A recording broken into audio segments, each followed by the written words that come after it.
Hi, it's Holly McKean from Chilliwack, British Columbia, and I'm just going to do a throwing video for you of narrow neck bottles.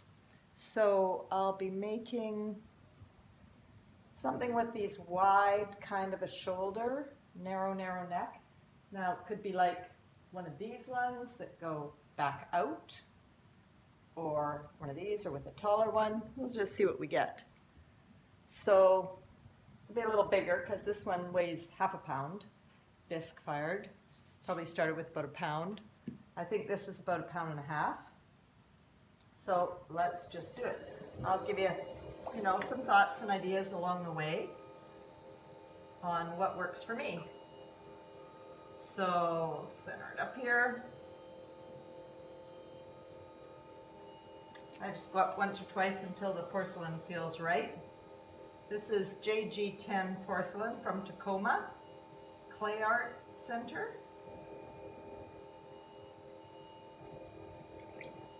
Sink the center down to about the depth I want.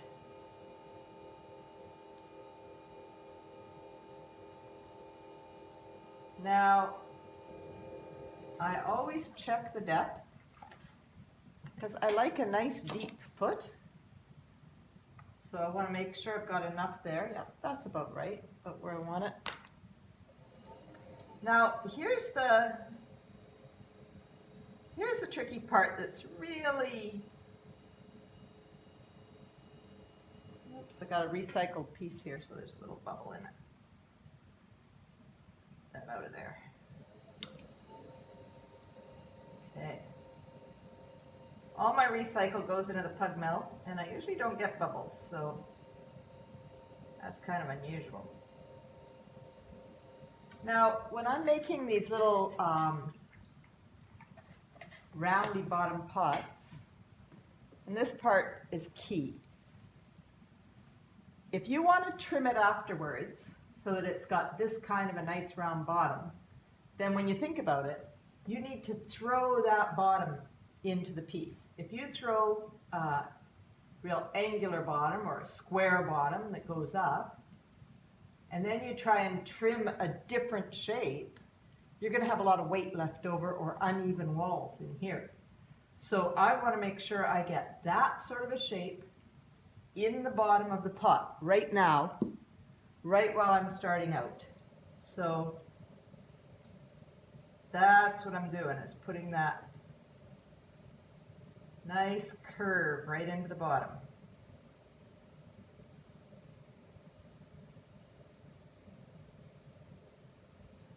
Okay, and then let's do a couple lifts. Push in the bottom. And bring her up.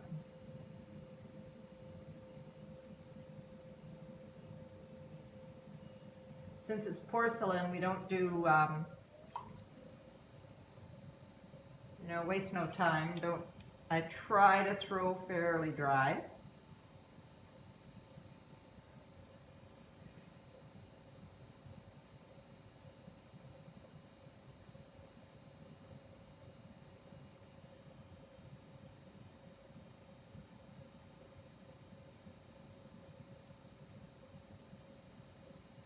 Got a little off right off the bat there. That's those bubbles in the bottom. Give me a hard time.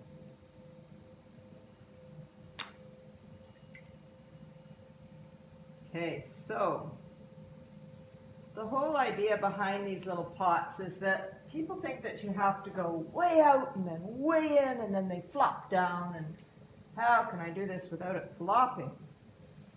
So if you just do that bottom interior shape,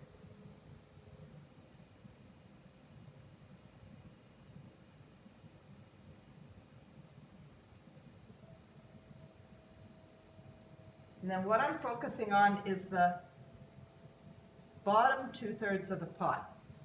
I'm going to get it right up to the shoulder finish, so right till there. So this top part of the pot I'm going to use to form that neck. So right now I'm just working on the bottom section.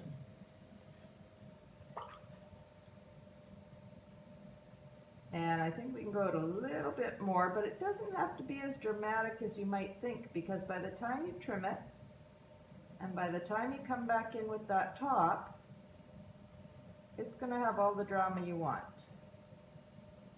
So you see now that doesn't look too crazy pushed out there, but that's going to be far enough. So now I rib it. I make sure that the wall is a nice even thickness,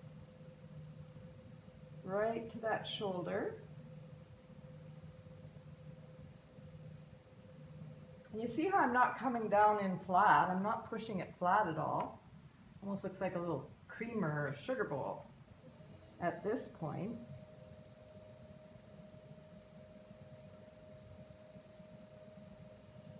One more out.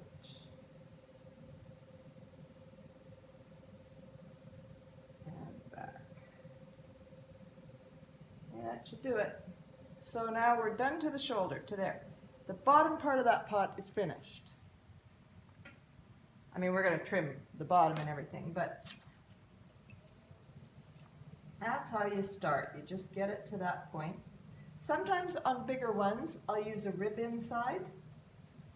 This one didn't need it. It came out nice and smooth. With crystalline, these will have crystalline on them, glazes. And you can't have throwing lines in or out because they show through. And you got all the crystals and then you got throwing lines and it's too complicated. It's not good. So now what I'm going to do is I'm going to bring this top, start bringing it in. Right, like that. Just make the first couple of moves to bring it in.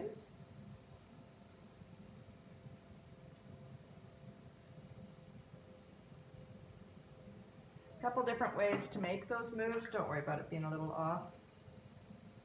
I'm going to trim that anyway. So I'm doing, this is a 6-point squeeze. I've got these two and these two, and I'm pushing in on it. I don't know if you can see that. And sometimes you want to come up to the top and push the top in sort of first. Now as I'm doing that, it's thickening up. It went funky. It doesn't always do that. I wish it wouldn't when I do a demo. But anyway, it doesn't matter. So now I need to thin this out. And as I'm thinning it out, I'm pushing it down.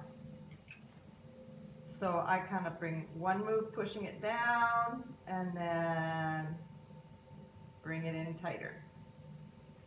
And then come this way where I'm holding it steady from underneath and bringing it thinner. and pushing it down as I'm going thinner. Can you see that on both sides, how I've got the finger underneath and I'm kind of pushing it, I'm holding it very steady with this while I'm pushing it and thinning it as I go. And that also lets you really get a good feel for how thick or thin it is. Okay, so in we go. So it's here that I would decide, do I want to put a little cup on the top? Do I just want to do a skinny neck? This one's got a little extra, maybe we should put a little cup on it. I just made 2 or 3 that were really tiny little necks. So at this point, I could decide to go to one of these, just as easily as making it with a little cup. Same concept, so I'll show you. We'll go in more, and I'm gently pushing down. Now I'm going to squeeze that neck in.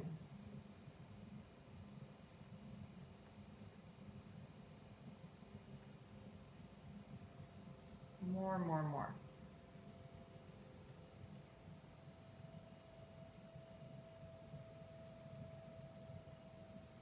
I want to be happy with that whole line, in, under, and up. Sometimes I want these to be a little wider. I always like a nice bevel on this edge. And I can do a lot of that in the trimming tomorrow. But right now the hole is, and the neck is wider than I want it to be. So we're going to thin that out a bit. And I stop and rivet from time to time because I just don't want it getting wet and weak.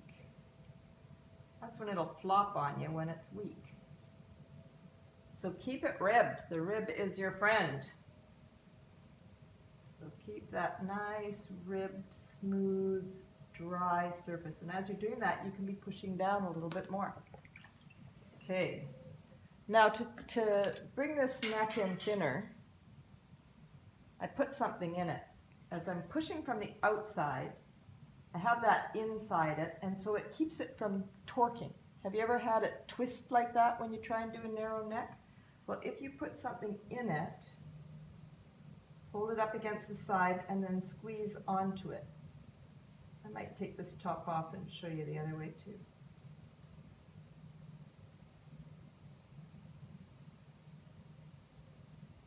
So that can get thinner and thinner.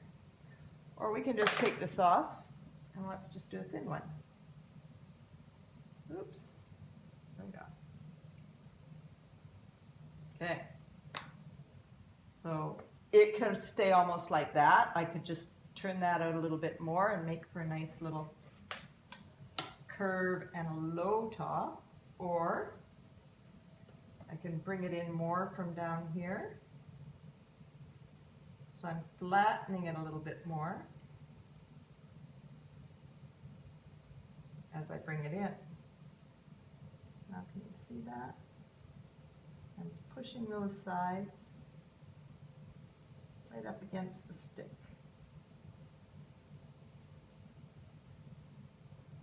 And that's also thinning the walls. See how that dropped a bit there? So I'm going to always, it's these angles. You want this angle up. So you see how it's gone up and then kind of across? So I'm going to come back here and bring that angle better.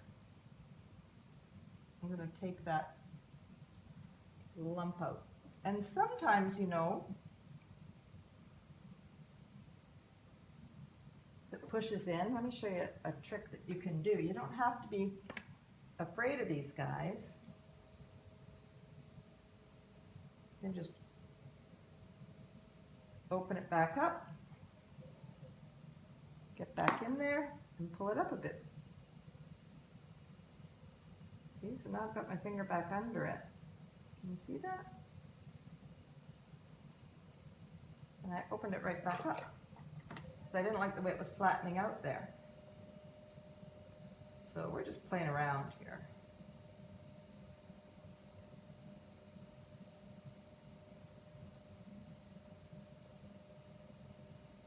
And now this angle is right again, right from there.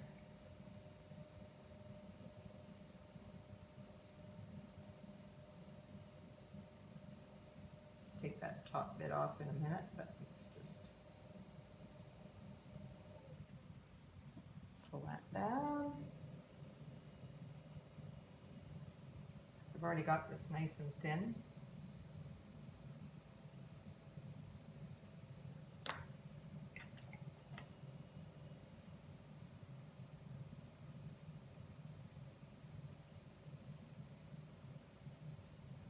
I'm just trying to show you not to be afraid of it. You know, you can just open it back up.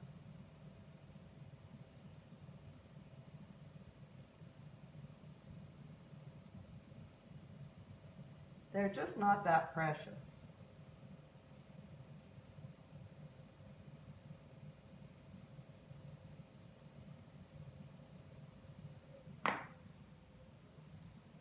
Sometimes when I get it just to the shape I like on the bottom, I might, you know, I'm going to be cutting that top part off, but I might just leave it until tomorrow.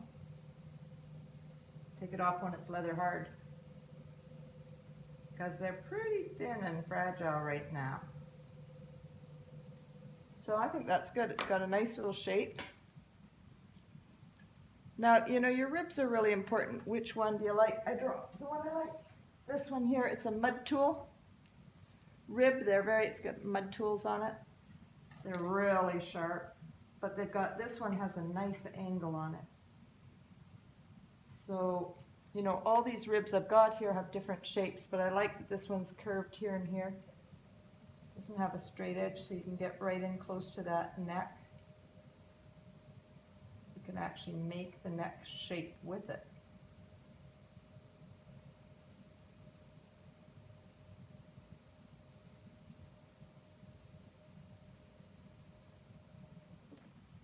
So I use the rib quite a bit, and then tomorrow I will trim both sides of this pot, and I'm going to show you how I put it in a chuck to trim it. So that's pretty good. I like that shape. And see how flat it is? Now when you get it trimmed, take that little line out, don't worry about that. But I'm always looking in the mirror. See, I don't like this right on this corner. So just take that down a little bit. Yeah, that's better. Around and under. So before I take it off the wheel, I like this tool right here. You have one of these. Take it under here and take a bunch of this out. I don't like the wooden ones. Just not, this is nice and precise.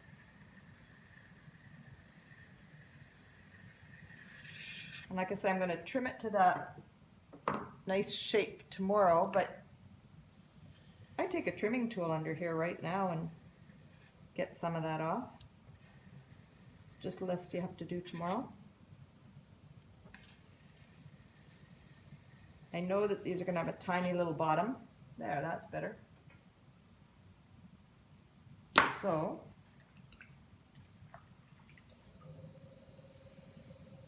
there you go. With 1.5 pounds to start, and by the time it's finished, it'll weigh just under 1 pound, because I'll taken some off there, and I'll take more off the base. But the idea of it is so that right now it's kind of like this, but the neck's a little higher, so this one will have a little higher neck. And it'll have a nicer shape right in here. I like this shape better right here. Oops. And then when we trim it up, it'll have a rounder bottom than that. So, that's how I do it.